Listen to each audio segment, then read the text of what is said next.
Okay, go ahead.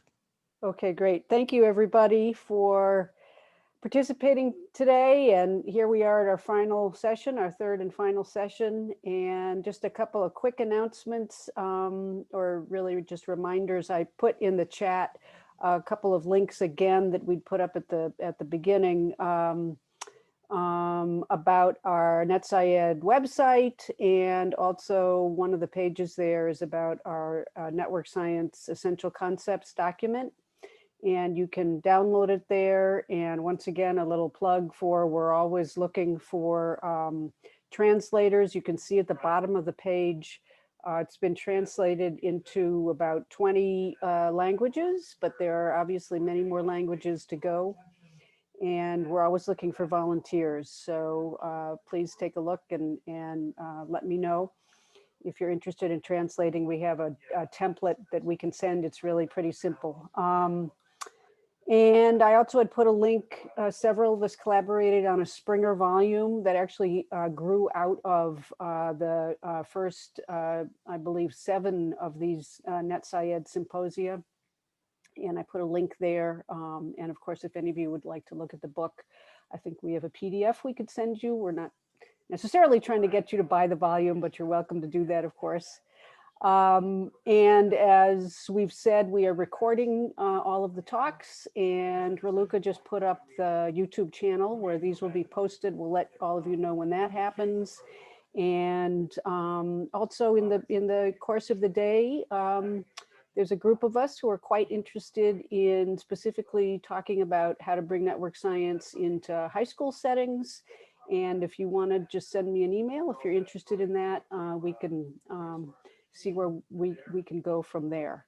And last but not least, Steve mentioned this as well, the next NetSci2021, they've announced will be next summer, probably a hybrid in person and virtual. And there's going to be another call for symposia, and I think it is very likely we will put in another proposal for our next NetSciEd symposia, and we will keep you all posted on that as well. So let's get started with our next invited speaker, Aleksandra Aloric. She is going to be giving a talk on a proposal for a global project-based complex systems activities for high school students. And Aleksandra is a research assistant professor at the Institute of Physics in Belgrade. She has a PhD in applied math from King's College and a master's in physics from University of Belgrade. And she's the president of the Society for the Promotion and Popularization of Science, and is a complex system scientist, feminist, and passionate about science education and evidence-based policy changes. So Aleksandra, looking forward to your talk. Thank you. Thank you very much for this kind introduction. I'm really pleased to be here. I really enjoyed the talks today, and I'm really looking forward to more fruitful discussion as we progress. I'm also really honored that you made this schedule so well packed, and also I saw that talks were progressing and linked to each other. So I'm really happy also that I'm talking after Elena's and Olga's talks, because I'm hoping to inspire maybe some network collaboration between teachers and researchers.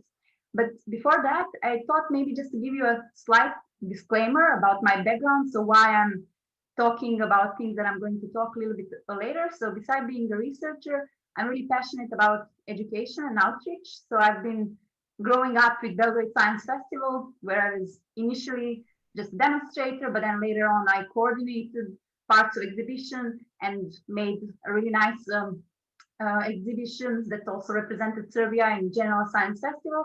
So that was something that really stuck with me. But then beside that, I'm really active in Technical Science Center for more than 10 years as lecturer, but also lately as someone who was in charge of Mathematical and Technical Sciences program for the past 3 years. And over the last couple of years, I was Serbian coordinator for the competition IYPT that I will tell you about in just a bit. But then what is the problem that I would like us to try to solve? And this is something that I'm pretty sure that we share quite a lot in this community. It's just this fact that is also really evident in this year, that complex systems are lacking, and that understanding of complex systems is lacking, and that we would really like to communicate these ideas as broadly as possible and, if possible, as early as possible. And there are a few things that we can think about how to solve in trying to solve this problem. So one is definitely this public outreach. So different types of science festivals. So here, because this event was aiming to be held in Rome, I really thought that it would be a really good idea to advertise this amazing exhibition, Semplice Complesso, which is like 20-year-old exhibition that really has a lot of engaging hands-on experiences that can communicate complex systems to audience of really wide ranges of years and education. But then the problem with these sort of outreach activities is that they usually focus on science just in terms of its outputs. So not really the process, not really a lot of knowledge and work that is there, not enough of understanding, I would say. And quite often it is really based towards natural sciences because they are more filmable. So this is something that we would really like to overcome, because complex systems is really broad term that has a lot of social sciences and humanities involved in it too.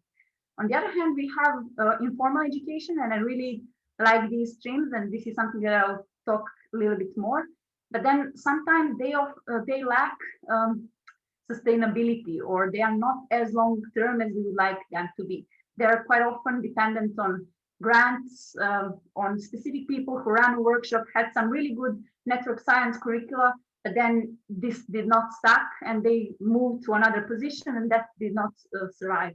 Quite often they're also scattered around the world. So you have some really good idea in Germany now, but it's going to take years until this idea reach some other country or Asia or some other continent. So that is something that we would really like to solve. And this is something that formal education does well. There is a lot of stability there, but also changing formal education is really, really slow process. And as we've seen, although complexity have been around for many decades now, we only see it in undergrad, late undergrads, and master level courses. And even then, it is quite often targeting people who have mathematical and technical backgrounds. And these ideas should be as widespread as possible and not really focusing only on these particular backgrounds. So the idea that I would like to talk about is the project-based learning approach, which I'm really sure it's not new for all of you in the audience. So project-based learning has been around for maybe more than 100 years, I think. And if you see here in this picture, so if you Google Scholar project-based learning, you end up with having more than 5 million results.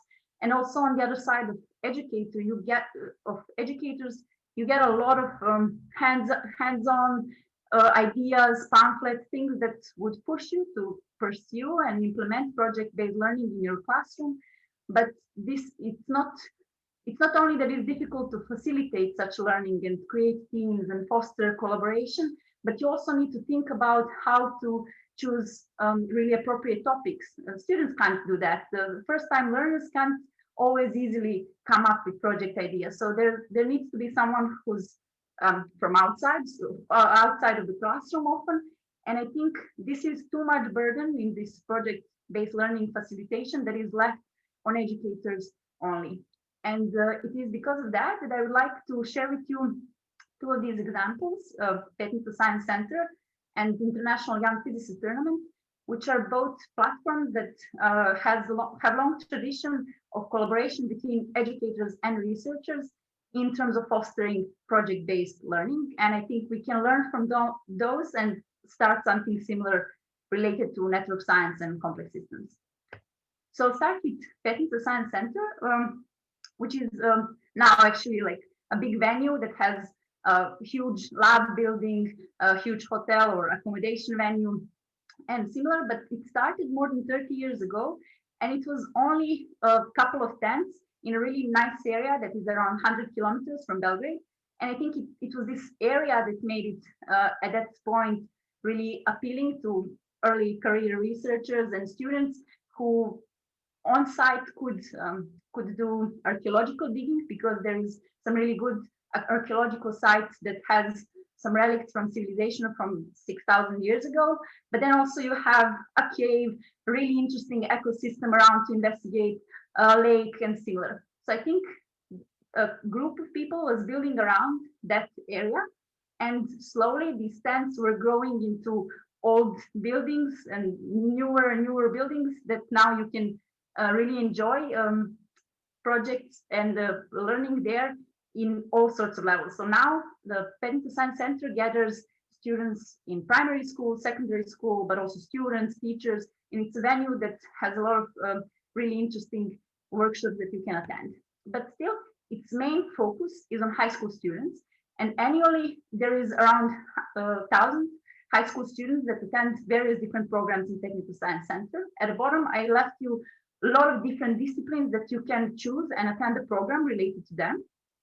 But what is really key in the educational program is that Petnica fosters is this project-based learning. So usually students would go through a training year, which is a year full of interesting lectures, hands-on activities, a lot of methodological workshops. But that would be followed by a second year where you are learning through the year through a couple of workshops, but only on your project. So this project can be something that you came up with, that you want to pursue, and you really want to come to Petnica because this is the venue where you can do the project. For example, if you want to work on this archaeological site. But then, on the other hand, Petnica could be just a place where you can meet researchers with whom you could work on the project that you want to work on. On the other hand, maybe it is at the beginning when you applied for Petnica, you only knew that you like linguistics, but then at the program, you learned about so many different and inspiring research activities that are happening within the linguistics field, and then you come up and phrase on a project idea in collaboration with researchers.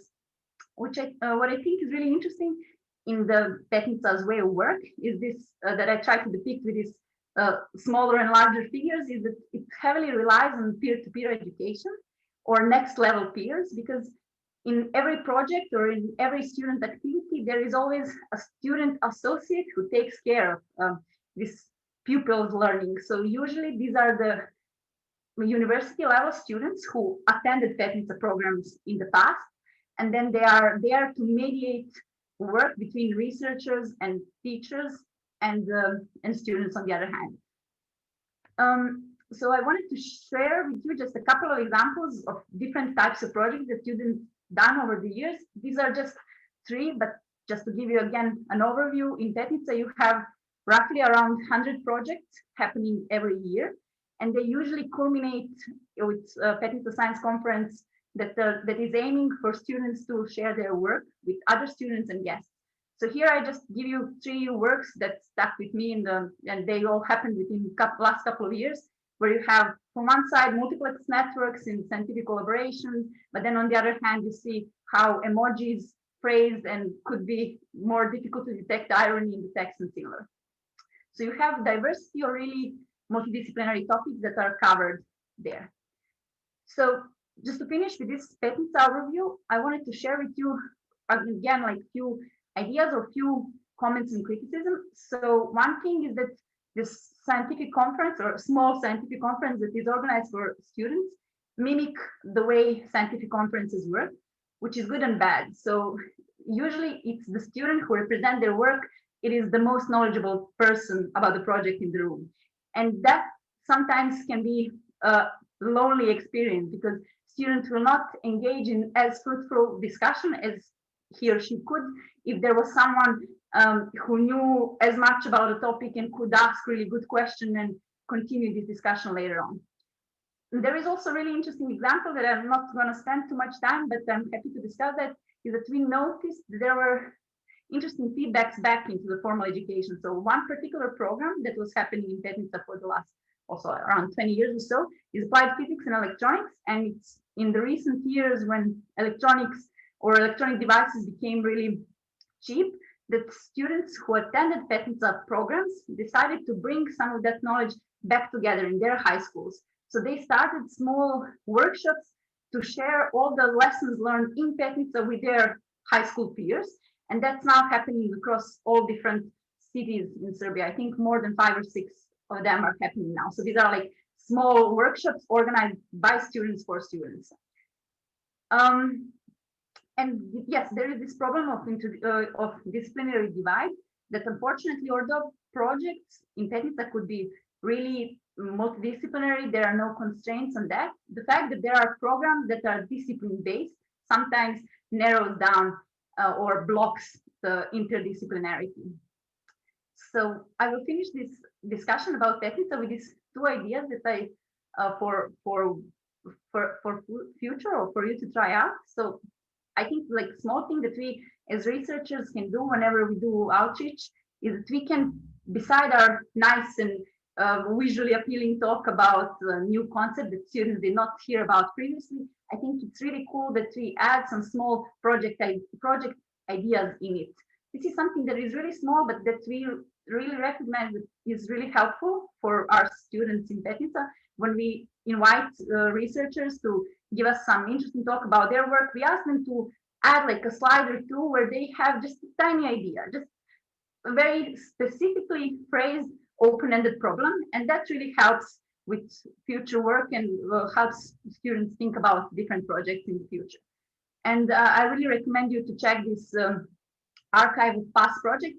Unfortunately, it's listed in Serbian, but most of the projects have English abstract as well, so that you can have a look all sorts of projects that students did over the past.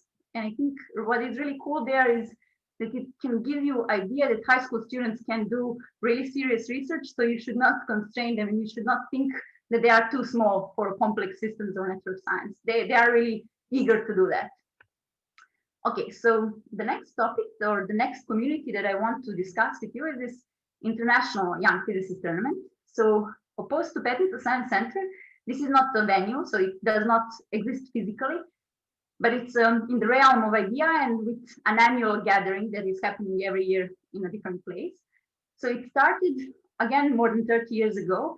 I think initially just as a competition between Moscow high schools, but then it quickly started growing to other Soviet countries and then to the rest of the world. Now it's more than 30 countries that usually in July gather and discuss different problems. What is really cool about that, this competition as opposed to, I don't know, standard Olympiad style competition, is that you have 17 open-ended problems published every year, usually again around July time. And to give you an idea how open-ended these problems are, I list here one of the problems from 2017, where in its wording, you can see that it gives you a glimpse of phenomena that is happening. So the droplet is bouncing and it's giving you all these interesting shapes. And it hints you the very simple experimental equipment that you can use to try to reproduce the phenomena. And then it gives you really vague sense of direction, how you can take this phenomena and work towards solving it. So it asks you to investigate the phenomena, basically. So the point is that this competition, because it's like this, I think is really, really cool in terms of communicating how scientific process works. But then besides these really nice problems, the interesting bit is the way the final competition, the international competition happens, is that each country sends five-member team, and they discuss their solution in terms of a physics fight. So this physics fight is a discussion-based, debate-like competition, where you have one team that presents their solution, their research basically, and then there is a second team that is their opponent. So because they did the same research or similar research on the same problem, they are the most knowledgeable people to ask all these naughty questions, all these details about research that you may be hidden away. And then there is a third team that again did the research, could follow the discussion between reporter and opponent, and that does reviewing process. So I think these layers of this competition are what really give you an opportunity to mimic how the scientific process should work, but also how the scientific research can be communicated. So here briefly, I wanted just to show you how we thought about setting this sort of competition in Serbia once we set it up 3 years ago. So because Serbia is a very centralized country, so about third of population in Serbia is in Belgrade, we thought that it is not really good that we start immediately from a team level competition, because that would really put at a lot of disadvantage students who are coming from small schools and maybe don't have 5 people team of interested individuals around them. So that's why we run competition in the first 2 or 3 months in various different individual research formats. So for the moment, we are asking students to film different videos about phenomena that are described in the problems that are actually happening this year. And then later on, they do their small research steps and submit small presentation about their research.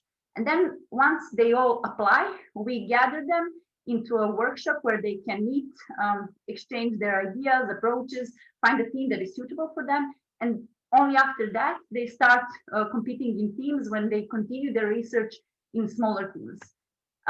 Because of course, the international competition happens in English.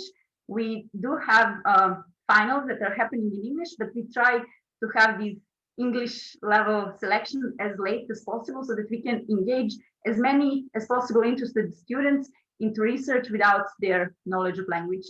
And finally, it is the team of 5 students that we continue working on in the last couple of months, and then we share with them stage at IYPT or international competition. So here I leave again, so this competition is really physics-based, but then as many physicists think that physics is everywhere, you can see it through this 30-year-old archive. You can find many problems that can really resemble or are really related to the problems that we are also interested in researching. Here I just picked 2 of them, Hopfield network and the Brazilian nut effect that were happening, one a couple of years ago and the other more than almost 30 years ago. So with this, I want also to finish summarizing what is happening with IYPT, or what I think are really interesting facets about it. So what this competition managed to do is that it built up a really good network of students. So all the past participants can get together as well still. There is a good network of educators, teachers, researchers who are in this cloud of people who suggest problems for next year, who vote on different problems, who are there at the international competition as jurors, who are people who mentor students who prepare for the competition. So it is really nice and vibrant community that has a chance to meet once a year, but has a lot of activities that happen throughout the year. Unfortunate bit again is that there is a disciplinary divide with this project as well. The fact is that this is mostly still physics competition. There are some spin-off competitions that are happening so far. I'm aware of these 2. So one that is related to chemistry and one that is related to natural sciences. But usually they don't try to go as wide as network science or complexity would go. What I really think it's a good layer that this competition added is this communication or dialogue that it fosters. So again, to try out, I would really urge you, if you teach something related to maths, physics, or related topics, the archive of problems is really cool for extracurricular work that can be done either at high school level, but also at undergrad level. Many of these projects can be leveled up based on the knowledge the student possesses or wants to possess. And what I would like also to argue that we should maybe introduce more is to introduce more debate in scientific education, but also in communication of scientific results. So I think this discussion that the competition has is something that we would really benefit strongly from having. Okay, so based on these 2 communities or two ideas, what I wanted was to call you to make something similar. So I thought this is why I thought that the previous talks of Olga and Elena were really cool in setting the ground that we should start making this network of collaboration between researchers and educators. And I think this project-based platform could be something as a first step. So I think to start with, we can just start with a platform where we agree. So first collect different types of problems that can be open for everybody. And then because we are coming from different communities, different research backgrounds, we can tailor these problems to really foster multidisciplinary teams who are going to work and solve multidisciplinary problems. So here were a couple of them that were coming on top of my head. So if you ask students to do any games on network, that can be phrased as something that is really open-ended question. I don't know.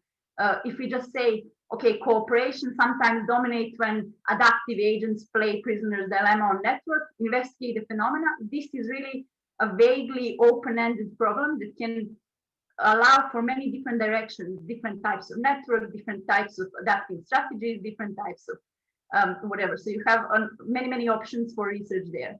On the other hand, I don't know, microbial communities, I was thinking about this microbial or biologically shaped structures that emerge. So then there you could allow for more investigation that can be experimental driven, but then later on also computational, mathematical, and so on.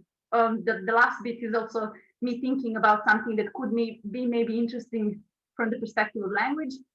So if you think about different books and the structure of the co-occurrence of the characters that you can build from characters in the book, how these networks change when the book is translated in different languages, because maybe some languages promote these characters to be built closer together within text and so on and so forth. So my point here was that if there is at least one other country or team interested in working on something like this, we can organize a first meeting of the students and then later on start building up the community slowly. Here are just a few things that I thought we would get from setting up something like this, but I'm sure that we can come up with many other pros and cons of the idea. So I was thinking from one side, sure, we can build up a community of students who are going to have other students from all over the world that they can discuss ideas with. But then on the other hand, we can build up a tool or a list of projects for anyone who has a chance to facilitate project-based learning in their classroom. So that can be an educator or workshop organizer or whoever wants to facilitate some projects around. Then I think also there is opportunity for researchers to learn. I think there is always assumption in academia that somehow you become mentor naturally, so that being a supervisor is an easy job that you pick up along the way. While I think young researchers would really benefit from this collaboration with educators on how they can tailor their skills and mentor first something over the couple of months, but then longer and longer, and then maybe they can get ready to be excellent advisor for PhD studies and whatever. So with this, I would like to thank you all for your attention, and I'm really happy to answer any of your questions and comments. Thank you very much. Great, thank you, Aleksandra. Let's give our speaker some applause, a lot of applause. Great. I don't see any questions in the chat. Anybody raising their hand? If Massimo. not, Massimo, yes. Please, Hiroki, you go first. No, you go first. Go ahead. Thank you. I wanted to ask you, Aleksandra, do you think that the general perception of the teachers and embarking into training high school students, because I can see that in Serbia, there is the Penitska Science Center that is very well known now. But what about other institutes? Have you had any sort of experience with other teachers from outside? Do they see these as a positive experience, or do they see as, oh no, I have to do another thing in my curriculum? Do you have some experience about this, and how can you counter problems in case they happen? No, I think you're completely right. I think that this is why I started with saying that project-based learning is well known, that is really good and really nice and interesting for students, but it requires a lot of work, and we cannot ask that all that extra work is done by teachers who are already overwhelmed by their activities that they need to have to facilitate day-to-day learning. So this is why I was thinking if we help them out with ideas that they can easily implement with the starter pack. So with the starter pack, I mean just like basic literature, because sometimes just investing more time in coming up with a project or coming up with literature that the student can grasp is going to be enough for you to give up on this activity because it requires too much of your time. So we had through this IYPT competition that we organize now in Serbia, we have collaboration with some teachers, and when we see that this is a problem, that they need to invest so much more added time, But we see that there are teachers who are interested in doing so, and that they did not work as much on interesting problems with students before they had some problems to work on.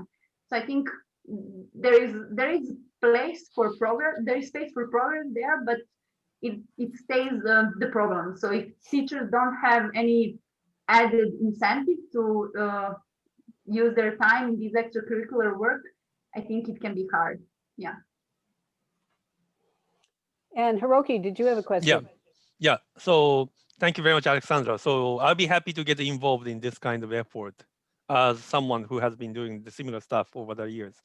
So my question is that in the two examples you brought up, it seems that the actual research part is primarily done by individual students, right? So do they actually try to match up students from the beginning of the process to let them work as a team? So okay, so in Technical Science Center, sometimes the projects are done by individual students, sometimes they're done by pair and triplets of students. Rarely it is a bigger group than 3 students, because usually when you have a larger group, it's easier for someone to just give up and just go with the flow. So and that is in Technical Science Center, that is done in various ways. So there are some programs where program leaders allow students to choose and team up in whichever way they want. So for example, if they come up with an idea about the project together, they are allowed, of course, to work on it together. Sometimes sometimes programs operate on a different level, that they offer students projects. So they explicitly state project ideas, and then students apply for those. And then again, they try to match up their knowledge and expertise so far, or interest so far, so that they can maximize those. With this competition, that as we set it up at the moment, this IYPT, we let students start from their own individual work, and then they match up later on. But then because they have multiple problems to address across the year, they start individually working on the project, but later on they start also teaming up, and then they work on different problems in pairs or triplets. Yeah. Yeah, thank you very much. And perhaps the one quick suggestion is to involve the society, NetSci society and the CSS. They should be playing a much more important role in this kind of outreach. Yeah, I think so. This is a great proposal, and this is what I was quite often advocating when I had a chance. I think sometimes it seems more plausible that there is a subgroup of researchers who are already part of the society, who are pushing for an agenda, and then sure, we can use society to advertise the work, their website, their network. But initially, I think it seems to be better if we start as a group that wants to work on something, and then sure, everybody can join. Great. And a related comment, I think, is often research and real world application, there's kind of a disconnect. So I don't know if you already have these kinds of connections, but having somebody in the policy / kind of government side of things, particularly when it comes to getting the kind of center that you use as an example, which sounds really terrific, but often they can't get off the ground because there isn't the political will to make it happen. So, when you're building your community, maybe if there's a way to include people from that sector as well. I mean, you might already have those connections. I'm not sure, just an idea. No, I think you're really right. I mean, I think these connections are really important. So the Science Center that I mentioned had this luck of growing slowly and having support and recognition that it needed. At times it needed it. But sometimes, exactly as you said, you want to start something, there is a need, there is community, but somehow there are no funds or no recognition from persons in power. And this is something definitely to include early on. Agreed. Right. Well, let's thank our speaker again. Thank you, Alex.